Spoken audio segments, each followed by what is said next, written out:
Okay, for your Unit 5 Day 2 notes, up in the top left-hand corner, you have your vocabulary. If you would copy down these terms and the things that I had there. A relation is just any relationship that can be represented by order pairs, tables, graphs, or mappings. An order pair is just some point on a coordinate plane, x, y. A table, well, you guys know what a table is. It's two columns. Usually one column is x, one column is y. A mapping is a diagram that shows the relationship of elements in the domain to elements in the range of a relation. What you guys are going to see on that is usually two ovals where you have some numbers pointing to numbers in the other oval. I'll elaborate on this later. A graph, well, you guys know what a graph is.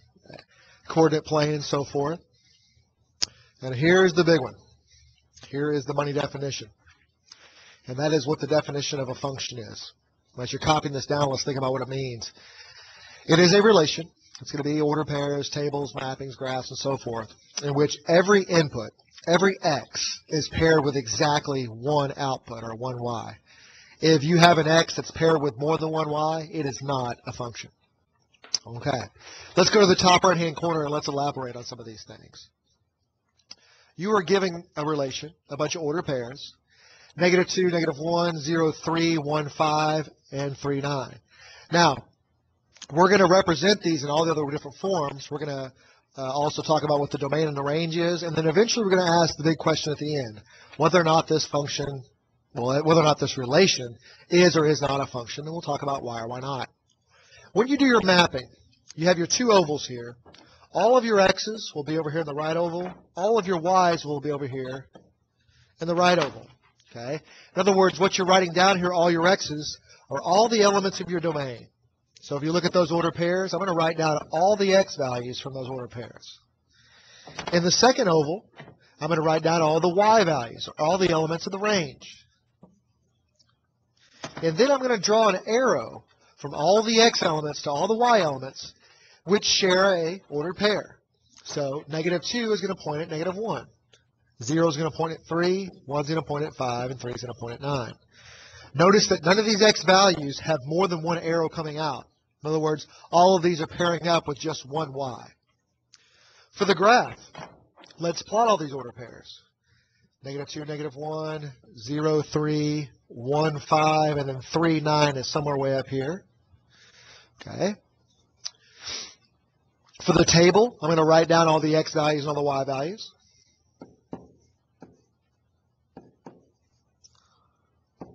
This is going to look very similar to the graphing we did above. And then I'm going to write down what the domain is. And you can get the domain from any one of these four representations. They're basically just going to be all of your x values. So for the domain, we're just going to list them in order. Some students might ask, does it matter what order you put your domain in? In other words, does it have to go from least to greatest?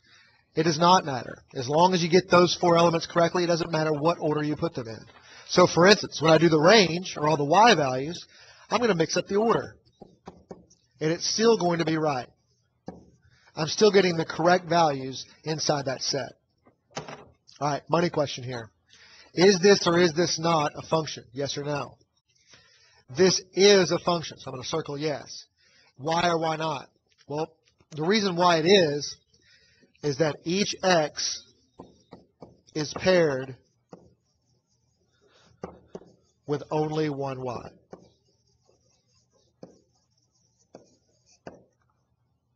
There's none of those x's that are paired up with more than one y.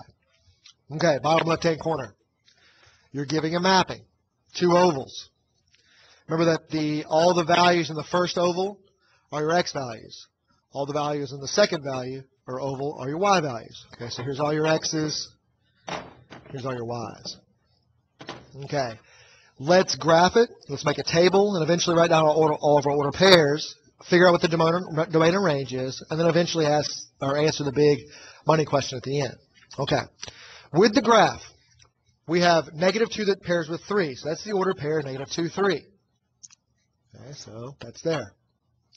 We have 0, 3, 1, 3, and then 4, 3. That graph and that mapping are telling you the exact same information. Let's do the table. The table, you list out all of your x values.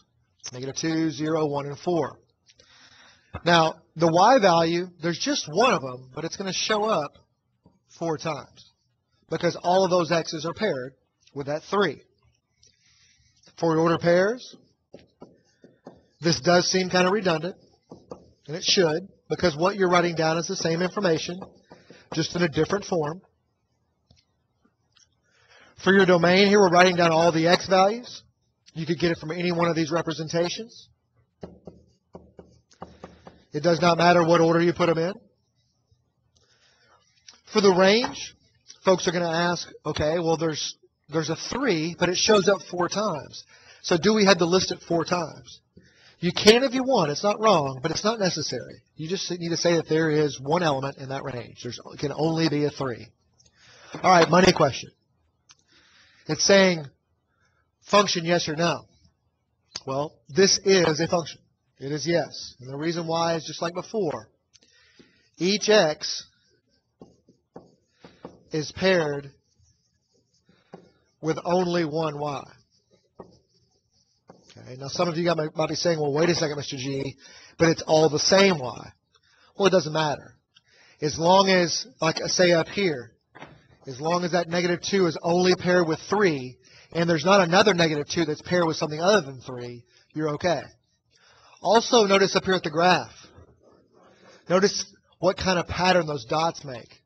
What they're making is a horizontal pattern. Horizontal is going to be okay. This is going to end up giving you a function. We'll talk about what would not be okay here in a moment.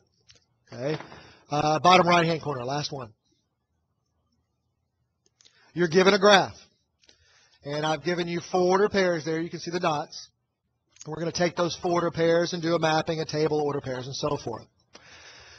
First dot up here, that's 4, 5. So 4 over here, 5 over there. Second dot is 2, 4, 2. So 4, 2. Next dot is 4, 0. And then 4, negative 3.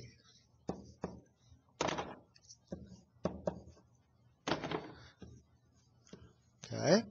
We could also do our table. We got 4s on the x value. We got our y values. And then, of course, our order pairs. Let's see, we'll have 4, 5, 4, 2, 4, 0, and 4, negative 3. The domain, well, there's just one element in the domain, just a 4. If you want to list that 4 times, you can, but I'm not going to.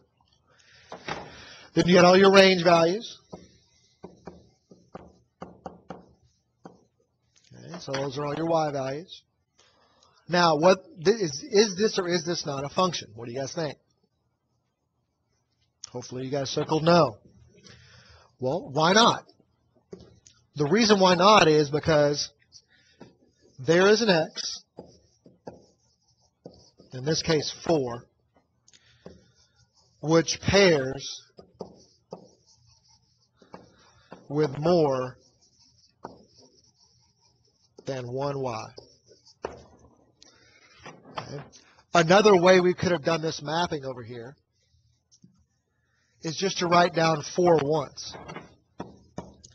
And then I could have had multiple arrows coming out of that 4. Well, you can see there's a very good visual display.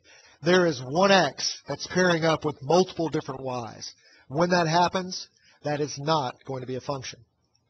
If you look over here at your table, anytime that you have an x repeat, in other words, anytime a number shows up more than once, that's usually a good sign that this is not going to be a function. So if 4 pairs up with 5, and on the very next line it pairs up with 2, that ain't going to work. Okay? Let's go back to the graph. On the previous problem, I said that horizontal was okay. Well, look at what kind of pattern you get here. You get a vertical pattern. Okay? Vertical is no good. This is not okay. Okay, this is not going to be a function. Okay, you're going to hear me talk about tomorrow. You're going to hear me talk about the vertical line test. Anytime that you have any kind of vertical aspect to a graph, then that relation is not going to be a function. So it would not pass the vertical line test. Okay, thank you very much. Hopefully this wasn't too painful. I'll see you guys in class next time. Have your thinking caps on. Thank you.